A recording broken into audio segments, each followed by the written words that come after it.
Moi, je vais vous parler en flash talk là d'un petit exemple un peu classique de ce qu'on peut rencontrer quand on arrive dans une petite structure en tant que premier ops. Et du coup, c'est pour passer d'un clic-clic, c'est-à-dire j'étais dans la console, j'ai cliqué partout, à on fait de l'infrastructure as code et on est heureux. Et on essaye de rien casser. Là, je mets un petit disclaimer, c'est pas la vraie situation, j'ai un peu changé pour masquer des réalités et que ça correspond quand même à ce que j'ai vu un peu ailleurs. Donc, le contexte, c'est on lance une startup, on a une idée. Bon, ça peut être pourri hein, comme idée, hein, mais le tout, c'est d'avoir une idée. Elle nécessite d'avoir des sous, parce qu'en fait, il y a toujours besoin de thunes. Et donc, du coup, il faut convaincre les gens qui vont nous donner des thunes. Donc, qu'est-ce qu'on fait? On va faire un MV. J'ai fait un petit peu, un MVP ou un POC, un Minimal Viable Product ou un Proof of Concept. Les contraintes qu'on a pour ce MVP, c'est aller vite. Il ne faut pas que ça coûte cher. Il faut attirer des investisseurs, donc il faut vachement de buzzwords ou de bullshit words, comme vous préférez. Et dans ce cas-là, qu'est-ce qu'on fait? On prend la première solution de cloud super offre startup X milliers d'euros offerts pendant les N premières années. Ça, tout le monde le propose. Hein, je reproche à personne de le proposer. Il y a un petit souci, c'est un peu quand même, c'est comme les drogues dures, la première dose est gratos. Et bon, c'est pas terrible. Après, bon, bah, on se log. Et là, ça ressemble à ça, la console. Ça, c'est la console AWS, pour ceux qui n'ont pas l'habitude. Il faut faire gaffe parce que le petit bouton en haut à droite, là, ça casse tout. Et puis, on est jeune, on est un espèce de petit chiot. Et on se retrouve très vite dans ce cas-là. Et là, c'est le drame. Enfin, c'est le drame, mais ça marche, en fait. Hein. Donc, ça a des conséquences. On a un POC qui a peu marché. On a pu nous donner de la thune sur ce POC. Ce POC, il a été écrit dans un langage où il est un peu tôt pour en parler, parce que les enfants ne sont pas encore couchés. On se retrouve avec des services managés lancés parce que en fait, c'était pratique. On avait besoin d'un serveur de database whatever ou d'un Elasticsearch, etc. Mais sauf qu'en fait, la console d'AWS ou de GCP hein, ou de n'importe quel cloud vous donne quand même une visibilité assez réduite si vous n'allez pas cliquer dans tous les recoins de la console. Savoir quelles sont les règles dans les security groups exactement et à quoi correspond la machine I84F223. Quels sont les droits qui ont été donnés? Quelles sont les clés d'API qui traînent? Et voilà. La facturation, pour l'instant, en fait, elle est à 0, donc tout le monde est content. Mais il y a un moment, l'offre des N années va finir par arriver. Et on va s'apercevoir qu'en fait, on a des coûts cachés, ça va pas être cool. Enfin, ça va pas être cool. C'est surtout le DAF qui va gueuler, mais on n'a pas trop envie de se fâcher avec lui, parce que c'est aussi lui qui donne la thune pour ton salaire.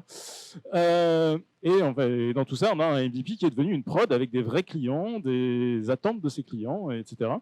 Et c'est un peu la merde. Et bon, là arrive notre sauveur, Terraform. On se dit, en fait, on va essayer de reprendre tout ça. Tout le monde a l'air de dire que c'est bien sur Internet. Est-ce que c'est vrai?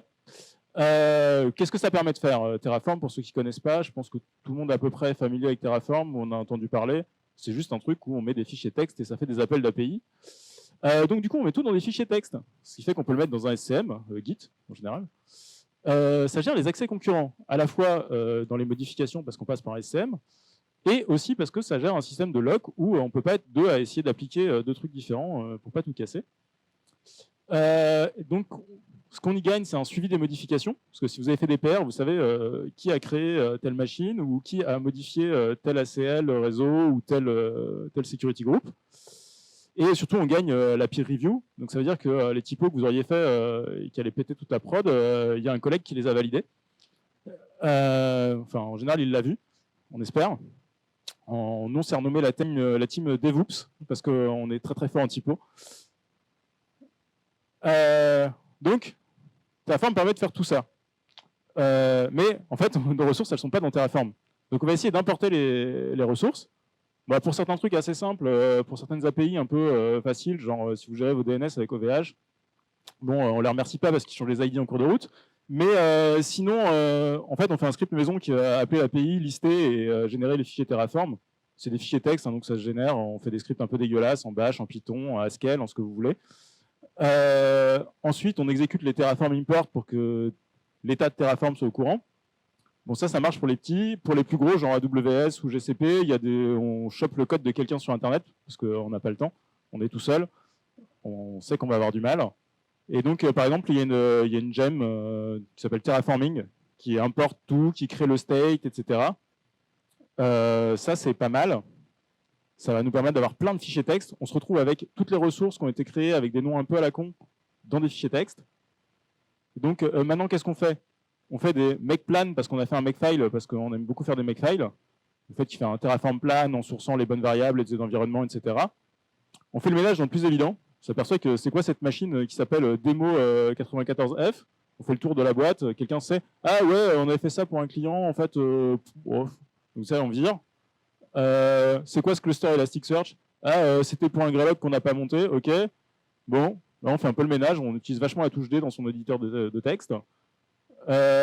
Ensuite, on a tout qui a été mis avec des noms un peu à coucher dehors avec un billet de logement. Et finalement, avec tout ce qui a été listé, la gem, elle n'est pas si maligne que ça. Des fois, il y a l'IP de telle machine qui réapparaît à tel endroit, notamment dans les security groups, etc. On essaie de mettre des variables ou de réutiliser les noms que Terraform donne pour que ça ait du sens et qu'on sache qu'ils connaissent ses dépendances, etc. Et puis, à un moment, on renomme les ressources parce qu'on en a marre de ce truc qui s'appelle reverse proxy-h324. Et par contre, là, ce qui se passe, c'est qu'on touche au state de Terraform. C'est l'état où il a ce qui est censé être. Et là, on va avoir un problème parce que quand on touche au state, je renomme dans mon fichier Terraform la machine pour l'appeler AWS instance. Mon nouveau nom. Et là, il va dire, mais en fait, je ne connais pas, donc il faut que je crée une nouvelle machine et je delete l'ancienne. Et en fait, on n'a pas envie de delete l'ancienne parce que notre MVP, il a été fait avec des trucs qui ne sont pas du tout cloud ready. Donc, c'est-à-dire que ce n'est pas des machines qu'on peut scratch et repartir à zéro. C'est plutôt, il y a une DB en fait dessus sur la machine, donc c'est moche. Et donc, du coup, faut qu'on modifie. Il y a des commandes dans Terraform pour ça, Terraform MV, etc. Mais ça, c'est pas super cool. On finit par partager le state file sur un espace de stockage partagé, en S3 par exemple, ou un truc dans le genre. Et en fait, on se retrouve avec des nouveaux problèmes. On ne respecte pas vraiment les best practices d'organisation du code, parce qu'on a plein de fichiers Terraform qui sont arrivés, .tf qui sont arrivés comme ça en vrac. Et en général, on a mélangé les providers, on a fait un peu des trucs parce qu'on voulait aller vite. On a du code dupliqué partout, parce que en fait, nos machines qui sont créées à la main, où on a fait toujours la même chose, mais ajouter le même security group, etc., ce serait mieux dans des modules. Et en fait, on s'aperçoit que les modifications de state, quand on est en équipe, c'est le bordel. Parce qu'en fait, il faut que je modifie le state à la main et que j'applique. Il ne faut pas qu'il y ait quelqu'un d'autre qui applique en même temps, mais il ne sait pas qu'il y a eu une modification de state, donc ça va lui faire un diff monstrueux. Et là, c'est le bordel. Et donc, qu'est-ce qu'on fait? On se dit, mais en fait, ça ressemble un peu à ces problèmes qu'ont nos amis développeurs quand ils font du SQL et qui veulent changer des colonnes de la base de données. On fait des migrations. Nous, notre truc, c'était d'être en dehors de la code base Terraform, parce qu'on ne sait pas coder en Go, et on n'a pas envie. Donc, ce qu'on fait, c'est qu'on a un state qui porte un numéro de version, et on a des scripts bash qui font le up.sh et le down.sh pour passer d'une version à l'autre, et on a un script qui vérifie si on a bien la bonne version et qui applique les migrations. Donc ça ressemble à ça dans le répertoire. On a la migration 1, 2, 3 avec un up et un down.sh, un truc qui s'appelle version, qui est un fichier texte de base, avec juste un chiffre dedans, en entier, et version.tf qui va lire le contenu. Et donc, ce qu'on fait, c'est que le script bash, il vérifie, il va choper le state actuel en faisant des trucs un peu dégueulasses avec des greps et des cuts, mais bon, rien qui ne choquera tout le monde. Et du coup, on essaye de vérifier si on sait, et après, on applique en faisant un plus 1 et en l'appliquant séquentiellement. Qu'est-ce que ça nous permet de faire, tout ça? Par exemple, si on veut renommer une machine, une ressource, on fait un up, l'Internet Gateway, là, on leur donne un vrai nom, genre c'est celle de prod. On veut passer de n ressources à des ressources avec un count, parce qu'on a des ressources qui sont dupliquées. Et ben en fait, on fait ça, et la syntaxe avec le crochet marche, c'est miraculeux. Et du coup, à chaque fois, on vérifie en faisant un plan qu'on ne casse rien. On s'améliore en Terraform, on fait des modules. En fait, on peut déplacer un truc dans un module. Là, un exemple, tout ça, c'est des exemples qui sont pris de codes qui ont été vraiment appliqués en prod. Et après, on veut réorganiser les state files. On va faire plusieurs parce que c'est une horreur. Ça prend super longtemps à tourner le state file parce qu'on a plein de providers différents, ça fait plein d'appels d'API. Et donc, du coup, là, on a un petit exemple où on crée un répertoire avec, pour Etzner, par exemple.